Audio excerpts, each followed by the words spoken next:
So I really like to spend time with the boys outside as much as we can. Sometimes you're stuck inside if it rains or whatever, but we're blessed to have some property, and we just built a house here not too long ago, so still getting some trails cut and all that, but they love the mini truck, and so we go out and take rides in this. And how about that, boys? Is that cool? Here we go. We're climbing up. Oh, I have to kick it in four-wheel drive. Where's my four-wheel drive? There we go. You ready?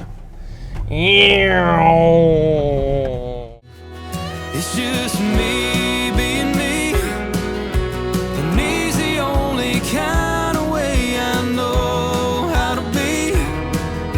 So if you see me standing up for what I believe, it ain't to start a fight, 'cause I'll love you even if we disagree.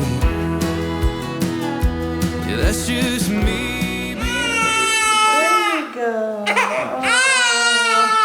Looked at me like he's mad at me, and then he gave you the stink eye. Oh, did you give me the stink eye? I'm Mitch's wife, Whitney. We have a 5-year-old boy, Rivers, a 2-year-old boy, Renan, and a newbie named Rock.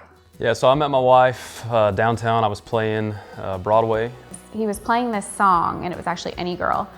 And I was like, oh wow, I really love this song. And I was like on my phone, like trying to Google the lyrics to find out who sings it. She came up and asked me where she could get the song, and I said it's actually one I wrote, and it's on my CD here. So she bought a CD, and I talked to her for a quick minute, and then I saw her leave, and I was like, oh man. And so after the show, I just happened to look on my Instagram, and I saw that she had followed me. Before I even messaged him back, I asked my 16-year-old cousin, I'm like, is this weird, or is this a thing people do? And she's like, no, it's not weird. You should definitely message him back. And we went out, and I met his entire family.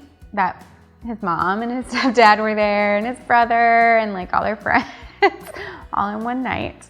Turned out she was in town for 10 days, and we hung out every single day, and just that's how it all started.